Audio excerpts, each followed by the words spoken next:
On this day in history, we remember the remarkable individuals who shaped our world.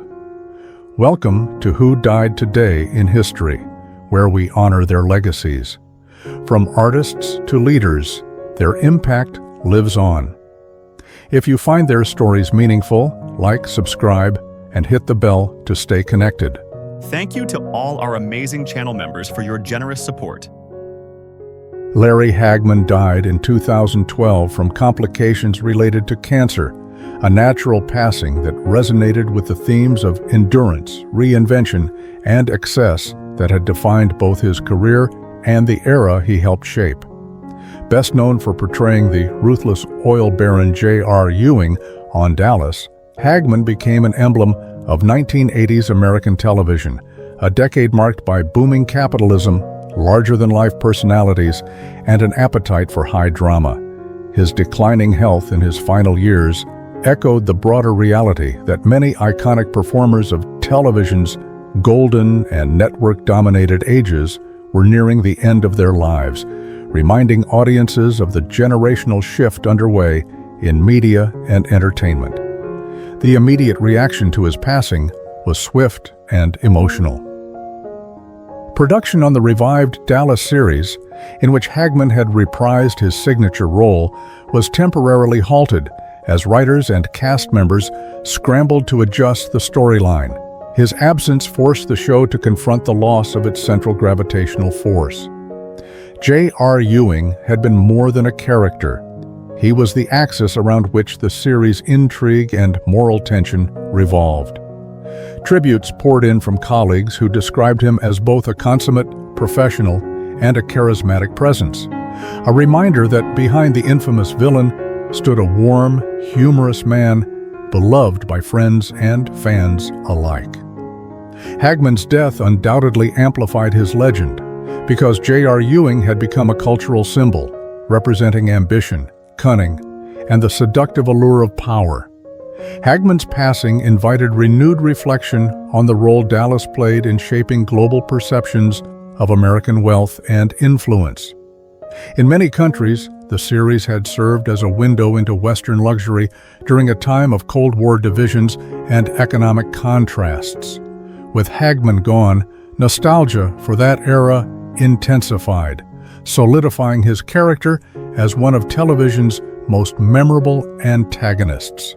Reflecting on his death reveals humanity's complex relationship with charisma, fame, and morality.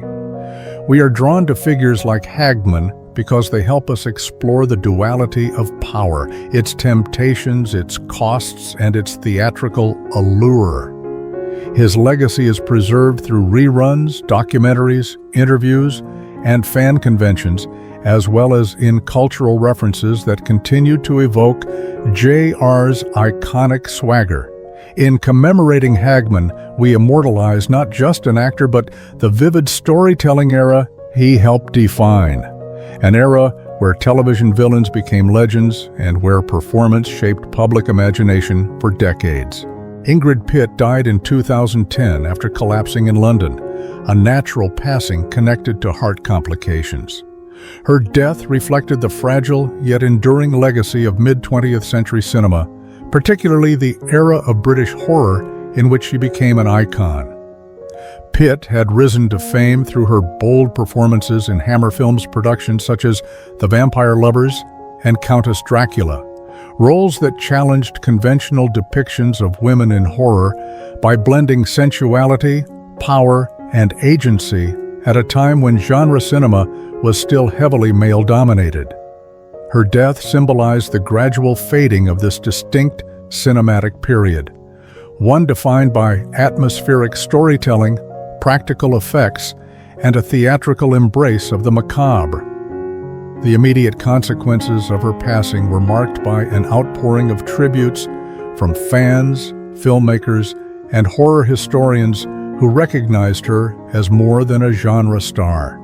She was a pioneering figure who helped shape the portrayal of female characters in horror. Writers revisited her memoirs and interviews, noting her extraordinary life beyond film, surviving a concentration camp as a child, escaping communist Poland, and carving out a career in an industry not always welcoming to women with unconventional backgrounds. Her death renewed appreciation for the resilience and complexity she brought to her roles, prompting retrospectives and screenings that introduced her work to younger audiences. Pitt's passing also amplified her legend within the horror community. Because she had embodied a particular type of empowered Gothic femininity, her death invited reflection on the shifting representation of women in the genre, how far it had come, and how much of its foundation had been laid by performers like her. Scholars and fans alike noted that her life story held all the drama of the character she portrayed, deepening the sense of mystique surrounding her legacy. Her death reveals humanity's enduring fascination with transformation, survival, and memory. Pitt's life serves as a reminder that individuals who endure profound hardship often leave an imprint that extends far beyond their artistic output. We immortalize figures like her through restored film prints, conventions, documentary profiles, and the constant retelling of their stories. In doing so, we acknowledge not only their contributions to art and culture, but also the personal histories that shaped their work. Ingrid Pitt remains a luminous figure in the world of horror. Her performance is timeless, her legacy continually rediscovered, and her memory preserved through the passionate audiences she inspired. Chuck Woolery dies at 83 in his Texas home, a natural death brought on by breathing trouble, reflecting a generational close for the game show era he helped define. Woolery's career was rooted in television's golden age of quiz and connection shows, at a time when broadcasters valued charm, wit, and persona. His breathing problems in death echo how even televised stars, seen in high definition and endless syndication, remain human and frail behind the bright lights. The immediate consequences of his passing reverberated across television and popular culture. As the first host of Wheel of Fortune and the longtime face of Love Connection, Woolery represented everything that made daytime and primetime game TV a shared ritual. When he died, networks paused to reflect, and longtime fans revisited his signature 2 and 2 sign-off. His death challenged the public to reckon with his full legacy, not just the fun host, but the commentator, the podcaster, the man of faith. His death amplified his legend. Woolery was not just remembered for spinning wheels or matchmaking, he embodied a bridge between old-school television and the modern media landscape, later using his platform for political commentary and podcasting. His willingness to reinvent himself kept him relevant even as the formats he once dominated became nostalgic. After he died, that adaptability became part of the narrative, a host who never quite stayed in a box. In remembering Woolery, we see how deeply we hold on to cultural touchstones. Mortality does not erase influence. Instead, it crystallizes it. We immortalize him through video archives, reruns, podcasts about his career, and memorial tributes. Through interviews, obituaries, and retrospectives, his voice continues in our collective media memory. Ultimately, his passing reminds us that fame is fleeting, but memory endures. He was a personality built for a specific era, and in death, he becomes one of its emblematic figures, teaching us that even the most broadcast images leave behind very real people, and that memory is how we keep them alive. Constance Cummings died in 2005, passing away from natural causes after a long and distinguished life on both the American and British stages. Her death reflected a generation of performers whose careers stretched across continents and media, bridging early Hollywood studio system and the flourishing theatrical tradition of mid-century London. In an era when actors often reinvented themselves to navigate changing artistic landscapes, Cummings embodied adaptability, discipline, and quiet resilience. Her passing from age-related causes served as a reminder that even the most luminous talents are ultimately subject to the slow human rhythms of time. The immediate consequences of her death were felt most strongly in the British theatre community, where she had become a respected and enduring figure. Cummings had earned accolades for her commitment to classical and contemporary roles, and her absence left a noticeable void on the stage she had long enriched. Tributes highlighted the breadth of her career, from early film performances opposite Harold Lloyd and W.C. Fields to her celebrated turns in Noel Coward's works, showing how deeply her influence had seeped into theatrical culture on both sides of the Atlantic. Her death also amplified her legend in subtle but lasting ways. While she was never a tabloid figure, she became emblematic of a certain artistic integrity, a performer who pursued her craft with seriousness rather than celebrity. In a 21st century entertainment landscape increasingly shaped by digital immediacy, her passing invited reflection on a slower, more deliberate era of performance, where careers were built through repertory theater, touring companies, and years of disciplined study. This contrast lent her legacy a renewed aura of craftsmanship and devotion to art for its own sake. Ultimately, her departure illuminates humanity's enduring struggle with the impermanence of artistic achievement. We look to figures like Cummings not simply for entertainment, but for the assurance that commitment, talent, and perseverance leave echoes beyond a single lifetime. Her memory is kept alive through the preservation of her films, archival recordings of her stage work, theater retrospectives, and written tributes that chronicle her influence on generations of performers. In commemorating her, we reaffirm our desire to honor those who shaped culture quietly yet profoundly, demonstrating how memory transforms the finite nature of life into a lasting thread woven through art and history. Merle Oberon spent her final years seeking the quiet she rarely found during her decades on screen, and her life came to a peaceful close in 1979 due to natural causes. The circumstances of her passing reflected the arc of a woman who had spent much of her career guarding her identity and carefully managing how the world perceived her.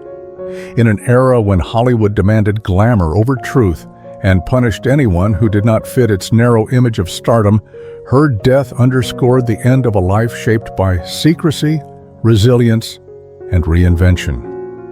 Oberon had risen to prominence in the 1930s and 1940s, captivating audiences with performances in Wuthering Heights and The Dark Angel. Yet the industry's obsession with race and beauty forced her to conceal her mixed heritage, a burden that shaped both her public and private life. By the time she withdrew from acting, she carried not only the weight of age, but also decades of emotional labor demanded by the golden age of Hollywood. Her death thus symbolized the fading of that mythic era, an era built on illusion, ambition, and the relentless pressure to appear perfect. The immediate impact of her passing was a widespread rediscovery of her work. Tributes emphasized her elegance, versatility, and groundbreaking presence among early international stars. While her death did not shift global history, it did contribute to a growing conversation about the realities faced by actors, particularly women, during Hollywood's formative decades. Over time, her legacy expanded, with film scholars re-examining the complexities of her identity and the cultural forces that shaped her career. In many ways, her passing amplified her legend. The mysteries that had surrounded her life, her origins, her ascent, her carefully curated image took on a new poignancy, inviting deeper reflection on the pressures faced by performers who navigated fame before the age of transparency. Her story became not only one of cinematic achievement, but also one of survival within a system that demanded conformity while consuming individuality. Ultimately, Merle Oberon's death reminds us of humanity's enduring struggle with mortality, identity, and the need to be remembered truthfully. Through restored films, biographies, retrospectives, and ongoing academic study, she is continually reinterpreted and honored. In this way, art and memory grant her what Hollywood rarely did in life. A place where her full story, complex, beautiful, and profoundly human, can finally be seen. Abby Dalton spent her final chapter in 2020, her life ending from natural causes after a long career woven through television's formative decades. The circumstances of her death reflected the transition from an era shaped by early network dominance to one transformed by streaming and digital nostalgia. As one of the recognizable faces of classic television, appearing in The Joey Bishop Show, Hennessy, and later Falcon Crest, her passing symbolized the gradual fading of performers who helped shape the medium during its most influential years. Her death did not create the shockwaves associated with political leaders or global icons, yet it immediately resonated with generations who grew up during the golden age of sitcoms and serialized drama. Fans and industry colleagues alike reflected on her charm, comedic timing, and adaptability, traits essential for survival in a landscape where live broadcasts, strict studio contracts, and typecasting often limited artistic freedom. Her departure highlighted how performers of her era balanced creativity with the demands of tightly controlled television systems, where success depended on reliability and audience rapport as much as raw talent. Dalton's passing also prompted a renewed appreciation of the often understated impact of television actors who built the foundation of modern entertainment. While she did not shift the trajectory of history, her work contributed to the development of American TV culture, especially the transition from traditional sitcoms to primetime melodramas in the 1980s. Her recurring roles across genres illustrated the changing tastes of viewers and the expanding space for women on screen, both as comedic leads and dramatic anchors. In many ways, her death subtly amplified her legend by reminding audiences of the durability of early television storytelling.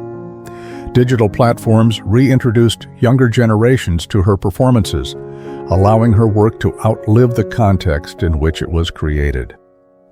This renewed visibility emphasized how TV actors, though sometimes overshadowed by film stars, remain central to cultural memory because they enter people's homes day after day, becoming part of their routines and identities. Ultimately, Abby Dalton's passing invites reflection on humanity's relationship with mortality and memory. We immortalize figures like her not through monuments or grand historical narratives, but through reruns, retrospectives, and the affectionate recollections of viewers.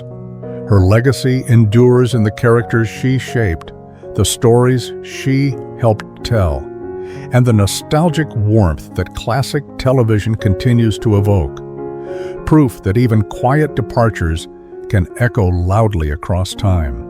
David Dinkins passed away in 2020 from natural causes, closing the final chapter on a life deeply intertwined with the political, social, and racial dynamics of modern American history.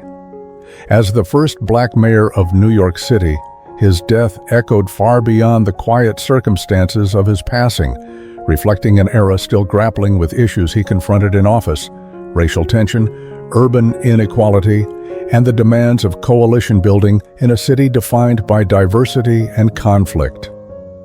His passing came at a moment when conversations about policing, race, and civic leadership were once again at the forefront of national discourse. This timing intensified the emotional response to his death.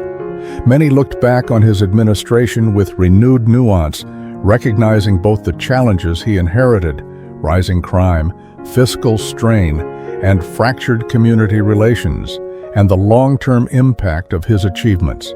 Under his leadership, New York implemented what would become one of its largest community policing expansions and invested heavily in youth programs and public spaces.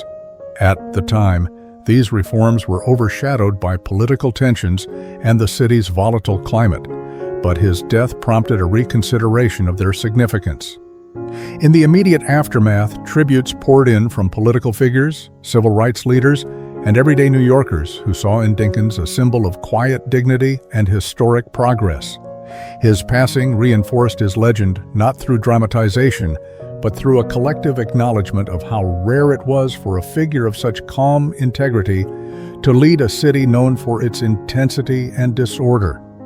While his death did not shift the trajectory of history, it did reframe his legacy, positioning him as a foundational figure in the story of Black political leadership in America's largest city. Reflecting on Dinkins' death reveals much about humanity's relationship with power and memory.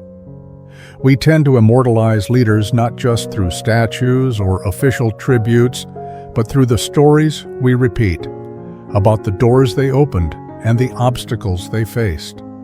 Dinkins is commemorated through public institutions bearing his name, historical scholarship that situates his mayoralty within the broader civil rights narrative, and the enduring respect of a city that eventually learned to see his accomplishments in full. In this way, his legacy illustrates how death often softens the political noise of an era, allowing the deeper truths of a life spent in service to emerge with clarity and grace. Rita Corday died in 1992 from natural causes, bringing a gentle, close to the life of an actress whose career reflected both the promise and constraints of Hollywood's post-war era. Born Jeanne Paul Typotamarga, she built her screen identity during a time when the studio system shaped not only the roles performers played, but also the public personas they had to maintain. Her passing, quiet and free of scandal, stood in contrast to the intense demands placed on actresses of her generation, women often expected to conform to idealized images while navigating limited creative control. Though she stepped away from acting by the late 1950s, her work in adventure films, westerns, and noirs had already carved out a distinct place in mid-century cinema. When she died, the immediate consequences were small in the public sphere. She was not among Hollywood's most widely remembered stars at the time. Yet her death invited a reflective look at a period of film history that was often dominated by marquee names and overshadowed the many performers who helped define the texture of classic Hollywood storytelling. Critics and film historians later pointed to her role in productions like The Body Snatcher and Cry Vengeance as examples of the era's craftsmanship, films that balanced atmosphere, moral tension, and character-driven drama. In the years that followed, Corday's death contributed to ongoing discussions about recognition, preservation, and the fragile nature of screen memory. It highlighted how many mid-tier actors, essential to the cinematic landscape of their time, fade from mainstream awareness unless consciously revived by archivists, scholars, and cinephiles. Her passing did not shift the course of history, but it helped illuminate the countless stories of performers who lived within Hollywood's golden age, but remained at its periphery. Reflecting on Corday's death underscores how society chooses to remember figures whose fame was modest yet meaningful. Mortality, in her case, becomes a reminder that cultural legacy is shaped not solely by superstardom, but by the collective contributions that build an art form. We immortalize such figures through restored films, retrospectives, and written histories that reclaim forgotten voices. In doing so, we acknowledge that memory itself is an act of preservation, a way of ensuring that even those who lived outside the spotlight continue to echo across time. Claire Dodd died in 1973 from natural causes, closing the chapter on a career shaped by the evolving landscape of early Hollywood. Known for her elegant presence and sharp-edged portrayals of socialites, schemers, and sophisticated women, she epitomized a generation of actresses who thrived in studio-crafted roles but often struggled to maintain long-term visibility in an industry driven by rapid change and relentless reinvention. Her passing reflected the quiet, understated exits experienced by many performers of the 1930s and 1940s, figures whose screen personas captured the glamour of their era, even as their later lives unfolded far from the spotlight. During her peak years, Dodd appeared alongside major stars in films such as Footlight Parade, The Payoff, and several entries in the Perry Mason series. Hollywood in this period valued typecasting as a form of efficiency, and Dodd became one of the industry's most reliable other woman archetypes, polished, poised, and often morally ambiguous.